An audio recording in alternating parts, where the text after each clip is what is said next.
UP APO मुख्य परीक्षा के केवल 5 दिन बचे हुए हैं। अब क्या छोड़ें, क्या करें?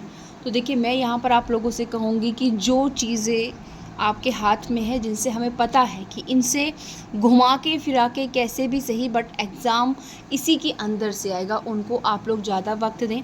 जो चीज़ें बिल्कुल अनसर्टेन है, जिनका कुछ नहीं पता, देखो करना तो हमको सबको है, क्योंकि अगर हम तराजू में केवल एक ही तरफ सामान रखते चले जाएंगे तो एक पल्ला बिल्कुल नीचे लग जाएगा और एक पल्ला बिल्कुल ऊपर पहुंच जाएगा।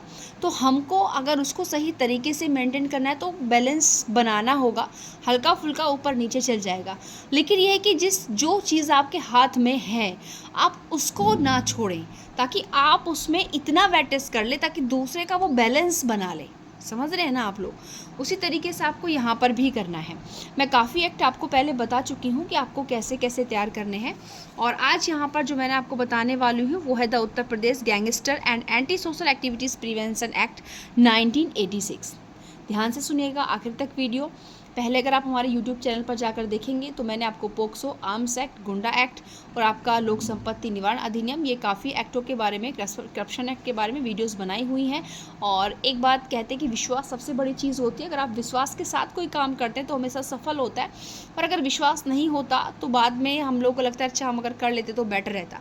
क्योंकि जितनी भी मैंने वीडियोज़ बनाई हैं, जिनमें मैंने जितनी भी धाराएँ बताई हैं, अगर आप लास्ट टाइम पर देखेंगे एग्ज़ाम के बाद तो आप लोग पाएंगे कि उससे बाहर कुछ भी नहीं है। लगभग 80 से 85% उन्हीं से आपका जो है लगा हुआ है।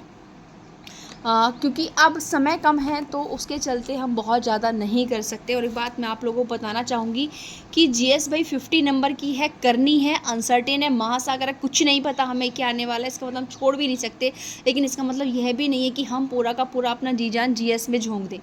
जितना आप जीएस कर चुके हो उतना ही जीएस को रिवीजन करें, एक्स्ट्रा कुछ मत पढ़ें।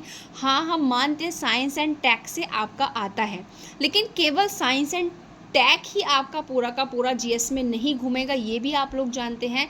उसमें भी हर पोर्शन को करंट से बैलेंस बनाएंगे। ज्योग्राफी को भी लेंगे, इको को भी लेंगे, कॉन्स्टी को भी लेंगे, जो नई स्कीम्स हैं उनको भी लेंगे। ठीक है, तो ऐसा नहीं कि आप मतलब पूरा जो साइंस टेक वाला पोर्शन उसमें सारे की सारी जितनी भी मिसाइल हैं सब कुछ आप तैयार कर लो, नहीं। मैं पहले भी वीडियोस बना चुकी हूँ, 2-3 तो मैंने आपको बताया जो मोस्ट इंपॉर्टेंट है, जिसमें से एक ज़रूर लगेगा ही लगेगा ये। क्योंकि अभी फ़िलहाल जीएस की क्लास, जीएस की वीडियो नहीं मैं बना रही, लॉ के लिए है, तो जीएस के लिए बनाऊंगी फिर से एक।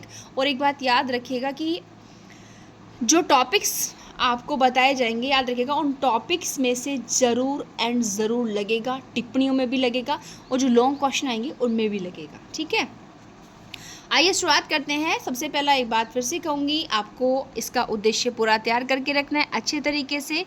एक उद्देश्य आपका अब ऊपर यहाँ भी देखेंगे क्या लिख रहा है कि जो गिरोहबंद, जो गैंगस्टर्स हैं और जो एंटी सोशल एक्टिविटीज़ हैं उनको रोकना इसका काम है, उनका सामना करेगा, उनसे संबंधित विधियां बनाना इसका उद्देश्य है। उसके लिए जो कड़ी सजा है उसका प्रावधान किया जाएगा। ऑफेंस नॉन कॉग्निजेबल होंगे, तो इस तरीके से जो है क्या होंगे ये कॉग्निजेबल ऑफेंस होंगे। इस तरीके से आप इसकी विशेषताएं लिख सकते हैं। इनके कहने का मतलब, विशेषताओं का मतलब ये नहीं कि, उद्देश्यों का मतलब ये नहीं कि आप अपने पास से बनाएंगे। एक्ट के अंदर हम जो भी चीज़ें पढ़ते हैं वो सब क्या है, उसके उद्देश्य हैं। साक्ष्य के विशेष नियमों का प्रावधान किया गया है, कठिन दंड की व्यवस्था की गई है इसके अंदर। ठीक है, विशेष न्यायालयों की स्थापना की गई ताकि त्वरित विचारणा आपका हो सके। साक्ष्यों के संरक्षण का भी प्रोविजंस किया गया है। तो अगर अभियुक्त की प्रॉपर्टी की कुर्की के समय प्रावधान, ये सब क्या है, इससे सब इसके पर्पज ही तो हैं भाई। ठीक है, ये उद्देश्य, यही तो चीज़ें होती हैं। आपकी सर्कमस्टेंस से लेके उसकी फीचर्स ले लें या आप उसके जो है आप उद्देश्य ले लें। ठीक है, क्योंकि अपराध को रोकने के लिए ही तो बनाया गया। रोकने के लिए क्या क्या चीज़ें रखी गई हैं वही उसके मेन टारगेट है, उद्देश्य है। तो देखिए, सबसे पहला इसमें हमें उद्देश्य के अलावा और क्या तैयार करना है। उद्देश्य के अलावा आप इसमें यहाँ पर देखेंगे 2B आपको यहाँ पर तैयार करना है। देखिए 2B गिरोह, सबसे पहले गिरोह का मीनिंग याद रखना है, और उसके अलावा कौन से ऐसे काम हैं जिनको ये लोग मिलकर करते हैं तो ये यहाँ पर गैंगस्टर माने जाएंगे। ठीक है, इस अधिनियम के अकॉर्डिंग मतलब वो दोषी होंगे। तो सबसे पहले तो आपने जो गुंडास एक्ट के अकॉर्डिंग जो गुंडा शब्द पढ़ा था 2B में था वो भी, और उसमें जो 11 तरीके के काम थे, एक्टिविटीज़ थी, अगर कोई उनको करता है तो वो गुंडा होगा। तो यहाँ पर भी वो सारे इंक्लूड हैं, एक दो को छोड़ करके केवल आपकी, ठीक है, गिरोह के लिए। सबसे पहले तो गिरोह कौन होगा, तो व्यक्तियों का एक समूह है। तो क्या हर व्यक्तियों का समूह गिरोह होगा? नहीं भाई, हर व्यक्तियों का समूह गिरोह नहीं होगा अगर वो व्यक्तियों का समूह निम्नलिखित उद्देश्य से नीचे वाला कोई भी काम करता है। उद्देश्य क्या है? वे व्यक्तियों का जो एक गिरोह है, ये आप देख रहे हैं, व्यक्ति का जो एक गिरोह है ना, ये वाला गिरोह, ये लोक व्यवस्था को अस्त व्यस्त करने के लिए, ठीक है, लोक व्यवस्था को अस्त व्यस्त करने के लिए, ये हो गया। खुद को या अन्य व्यक्ति को कोई गलत तरीके से लाभ पहुंचाने के लिए, ओके, या फिर या तो अकेले अपने समूह के साथ किसको हिंसा करता है, या हिंसा की धमकी दे रहा है, या हिंसा का प्रदर्शन कर रहा है, प्रपीड़न कर रहा है। इन कामों को करने के लिए वो समाज विरोधी क्रियाकलाप करता है। मतलब ये जो ऊपर वाले पर्पस देखिए ना आपने सारे इसके, इनको कैसे सार्थक कर रहा है? नीचे वाला कोई काम करके, एक्टिविटी करके सार्थक कर रहा है भाई वो। अब नीचे वाली एक्टिविटी कौन सी है देखिए, पहला यहाँ आप देखेंगे BNS IPC के अकॉर्डिंग ही है, लेकिन यहाँ पर आपके केवल चैप्टर्स आ गए तो इन्हें आप तैयार कर सकते हैं कि भारतीय दंड संहिता अध्याय 16, 17 और 22, अब कौन से हो जाएंगे? 6, 17 और 19, ठीक है, इसके BNS के। उसके अलावा आपका उत्तर प्रदेश एक्साइज एक्ट है, NDPS एक्ट है, ठीक है। अब यहाँ पर अब पूरा का पूरा आपको दिख रहा है, अभी पूरा तो तैयार करना नहीं है आप लोगों को। अभी आप क्या करेंगे कि excise act, UP excise act और NDPS एक्ट के अकॉर्डिंग क्या कर रहा है, ठीक है, यानी कि जो शराब है, मादक या अनिष्टकारी मादक द्रव्य है, यानी कि अधिनियम को बंधों का उल्लंघन करता है। सिंपल याद कर लो, अगर आपको ये चीज़ें नहीं याद करनी तो सिंपल याद कर लो, क्या कर रहा है? अधिनियमों के बंधों का उल्लंघन करता है। बाकी लॉ द्वारा जो प्रोसीजर दिया हुआ है उस प्रोसीजर से बाहर जाकर किसी की प्रॉपर्टी पर पजेशन कर रहा है। मतलब एक तो हो गया कि विधि कब्जा दिला रही तुमको उसकी प्रॉपर्टी पर, लेकिन यहाँ क्या कर रहे हैं? विधि की जो प्रक्रिया है, जो लॉफुल प्रोसीजर है, उससे अलग जाकर आप कर रहे हो। कोई पब्लिक सर्वेंट है, साक्षी है, ये क्या कर रहा है? ये इनको इनका काम करने से रोक रहे, जो लॉफुल इनका वर्क है, ठीक है। उसके बाद जो आपका यहाँ पर पब्लिक गैम्बलिंग एक्ट के अकॉर्डिंग पनिशेबल किया गया है, ठीक है। नीचे आएंगे आप लोग, यहाँ पर जो आपके सरकारी विभाग है, कोई भी स्थानीय निकाय है, शासनिक उपक्रम है, ठीक है, इनको कोई टेंडर देने से, बोले लगाने से किसी व्यक्ति को रोकना। मतलब जो व्यक्ति कोई लॉफुल काम कर रहे हैं, चाहे पब्लिक सर्वेंट हो, साक्षी हो, कोई डिपार्टमेंट हो, सबको क्या कर रहे हो आप? रोक रहे हो। देखो, कोई लॉफुल बिजनेस कर रहा है, अपना प्रोफेशन कर रहा है, आजीविका कर रहा है, कमर्शियल कर रहा है, सब में विघ्न डाल रहा है वो व्यक्ति, किसी को मताधिकार का प्रयोग नहीं करने दे रहा, सामाजिक जो आपका सांप्रदायिक सामंजस्य उसमें विघ्न डाला है, एकता नहीं रहने दे रहा क्षेत्र के अंदर, ठीक है। उसके बाद आप यहाँ पर आएंगे, देखिए, लोगों में दहशत फैला रहा है, आतंक फैला रहा है, जो निजी या फिर सार्वजनिक उपग्रह हैं उनके स्वामियों कर्मचारियों को क्षति पहुंचा रहा है, आतंकित कर रहा है, मिथ्या व्यपदेशन कर रहा है। मतलब गलत तरीके से झूठ बोलकर किसी व्यक्ति को किसी काम में लगा रहा है, विदेश लेकर जा रहा है कि तुम्हारी नौकरी करवाएंगे, वहाँ जाकर उसको बेच दिया, इस तरीके का जो काम करते हैं। इसमें टोटल 25 हैं। मतलब पैसे लेने के लिए किसी का व्यापार अपहरण कर रहे हो, जो आपके एरोप्लेन हाईजैक कर रहे हो, मतलब सार्वजनिक परिवहन जो परिवहन है उनको रोक रहे हो, ठीक है। उसके बाद आपका रेगुलेशन मनी लैंडिंग एक्ट के अकॉर्डिंग ऑफेंस करना, उत्तर प्रदेश गोवध अधिनियम के अकॉर्डिंग ऑफेंस करना, ये सारे।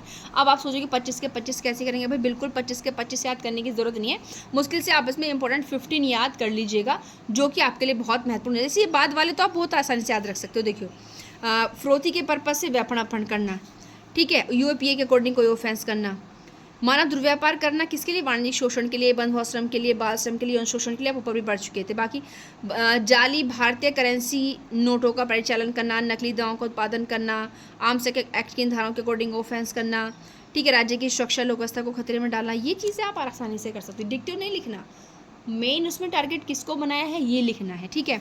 2C गिरोहबंद, ये तैयार करना है, वेरी वेरी इंपॉर्टेंट। गिरोहबंद आपको यहाँ से तैयार करना है, ठीक है। गिरोहबंद क्या कह रहा है कि ये अब गिरोह गैंगस्टर, अब वो जो पीछे आपने देखा ना व्यक्तियों का समूह, उस समूह का हर व्यक्ति क्या होगा? गैंगस्टर होगा भाई, ठीक है। गिरोह का जो सदस्य है, हर मेंबर क्या है? गैंगस्टर, या जो उसका सरगना है, लीडर होता है, या फिर जो उसका ऑर्गेनाइज संगठक है, ये तीनों कौन है? ये सब कौन है? गिरोहबंद। ये तो गिरोहबंद है ही है। अभी और भी देखिए, अभी हमने जो पीछे B में 2B के अकॉर्डिंग जो हमने गिरोह देखा था, अब गिरोह में जो हमने 25 एक्टिविटीज़ देखी थी, अब इन 25 एक्टिविटीज़ को करने वाले जो सदस्य सरगना संगठन होंगे वो तो गैंगस्टर होंगे ही होंगे, साथ ही साथ इनको जो हेल्प कर रहे हैं, जो इनको अबैट कर रहे हैं, हेल्प कर रहे हैं, संश्रय दे रहे हैं, वो भी यहाँ पर गैंगस्टर की कैटेगरी में आएंगे, ठीक है। अब ये वेरी वेरी इंपॉर्टेंट है आप लोगों के दोनों, ओके। अब आप आते हैं आगे, यहाँ पर सेक्शन 3 पर हम जो बात करता है पेनल्टी की। ठीक है, पेनल्टी कितनी है, तो भाई आप इसे, अगर आपको सीधा गिरोह आएगा 2B में, तो भी आप जहाँ पर मतलब गैंगस्टर आएगा 2C में, तो आप उसके बाद सेक्शन 3 को इंक्लूड कर सकते हैं कि गैंगस्टर होने के लिए पनिशमेंट कितनी मिलेगी। तो सेक्शन 3(1) क्या कह रहा है, कितनी होगी भाई, 2 साल से 10 साल तक, यानी कि 2 साल से कम नहीं होगी और 10 साल से ज़्यादा नहीं होगी। अगर कोई व्यक्ति कौन है, गैंगस्टर है, तो उसको सज़ा क्या होगी, 2 से कम नहीं होगी और 10 से ज़्यादा नहीं होगी।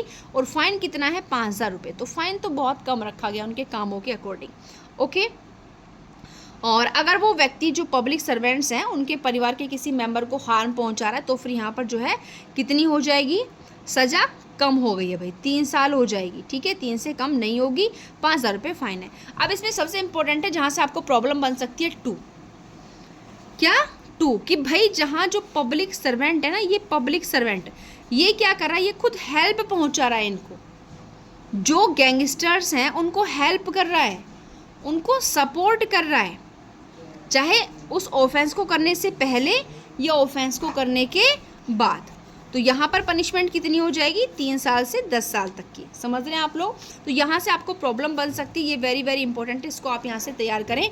3 का सबसेक्शन 2, उसके बाद सेक्शन 4 आप लोग यहाँ से तैयार करें। साक्ष्य के विशेष नियम महत्वपूर्ण है। ठीक है, कि किन किन साक्ष्य के विशेष नियम, मतलब जब डीएम यहाँ पर इस अधिनियम के अंतर्गत कोई सुनवाई होती है, तो सबसे पहले आपके बीएसए में कुछ भी दिया हुआ हो उससे फ़र्क नहीं पड़ता। ये नीचे कुछ पॉइंट्स इनके बारे में कोर्ट क्या कर रहा है, यहाँ पर देखिए प्रेजम्पशन करता है। ठीक है, तो ये आप पॉइंट्स अच्छे से यहाँ से तैयार करें। सेक्शन 4 आपको इसमें तैयार करना है। अभी मैं स्पेशल कोर्ट के बारे में नहीं कहूँगी। देखिए स्पेशल कोर्ट का क्या है, क्योंकि अगर आप समथिंग सब में देखेंगे तो आपको स्पेशल कोर्ट सबके लिए अलग है। तो यहाँ पर ज़्यादातर जो स्पेशल कोर्ट्स आपका गठित किया जा रहा है और ये है, तो आपकी वैसे भी यूपी के हैं, तो यूपी में अगर स्पेशल कोर्ट का गठन होगा तो कौन होगा, आपकी स्टेट गवर्नमेंट करेगी। ठीक है, और ज़्यादातर अधिकतर मामलों में किससे कर रही है, जो उच्च न्यायालय का मुख्य न्यायाधीश होगा उसकी कंसेंट से कर रही है। ठीक है, लेकिन यहाँ पर स्पेशल कोर्ट्स का गठन कौन कर रही है, स्टेट गवर्नमेंट ही कर रही है, संपूर्ण राज्य के लिए, उसके किसी भाग के लिए, मतलब एक से अधिक कर सकती है। यहाँ पर फिर आप नीचे इस तरीके से आएंगे कि उनमें जो पीठासीन अधिकारी होगा उसको भी हाई कोर्ट के मुख्य न्यायाधीश की सलाह से अपॉइंट करेगी राज्य सरकार, इस तरीके से। बट मैं यहाँ पर नहीं कहूँगी कि इस अधिनियम का जो है आप इसको यहाँ पर तैयार, फिलहाल बहुत ज़्यादा वक्त इसको दें। अगर आप चाहें तो मोटा मोटा फैक्ट इसमें से देख सकते हैं। उसके बाद हम यहाँ पर आते हैं, ये आप सेक्शन 8 पर आएंगे। देखिए ये ज़रूरी क्यों है, क्योंकि ज़्यादातर ऐसी चीज़ें जहाँ से प्रॉब्लम आपसे पुट अप हो सकती है। क्या पूछी जा सकती है यहाँ से, देखिए आप लोगों से प्रॉब्लम पूछी जा सकती है, क्योंकि ये कह रहे हैं कि अन्य अपराधों के संबंध में विशेष न्यायालयों की शक्ति। कहने का तात्पर्य क्या है कि अगर मानो कोई जो स्पेशल कोर्ट्स हैं जो इस अधिनियम के अपराध सुनने के लिए बनाई गई हैं, अब अगर उस वो जो ऑफेंस कर रहा है वो गैंगस्टर एक्ट के अकॉर्डिंग भी कर रहा है, जो 2B के अकॉर्डिंग दिए हुए 25 एक्टिविटीज़ है, वो उनका भी उस पर एलिगेशन लगा हुआ है, और उसके अलावा किसी दूसरे ऑफेंस का भी लगा हुआ है, तो क्या वहाँ पर ये जो स्पेशल कोर्ट्स है जो केवल इस अधिनियम के अंतर्गत किए गए ऑफेंसेस को सुनने के लिए बनाई गई है, क्या उनको भी सुनोगी? तो बिल्कुल। कौन सा सेक्शन पावर दे रहा है, 8 दे रहा है। तो ऐसे प्रॉब्लम, इस डायरेक्ट नहीं बनेगा, प्रॉब्लम बेस्ड सेक्शंस हैं। ठीक है, कि अन्य अपराधों के संबंध में भी क्या करेगा, ये विचारण कर सकता है। अगर इस अधिनियम के अकॉर्डिंग जो अपराध है उसके साथ किसी दूसरे अपराध का भी उस पर आरोप है तो उसका भी विचारण ये न्यायालय करेगा। ठीक है, समझ गए आप लोग। अब इसके बाद आता है यहाँ पर ये आपका प्रोसेसर। ठीक है, तो प्रोसेसर भी मैं नहीं कहूँगी कि आप लोग बहुत ज़्यादा इसको वक्त दें, क्योंकि अभी और भी बहुत महत्वपूर्ण चीज़ें हैं, जैसे 12 फिर से एक बार प्रॉब्लम वाला सेक्शन है।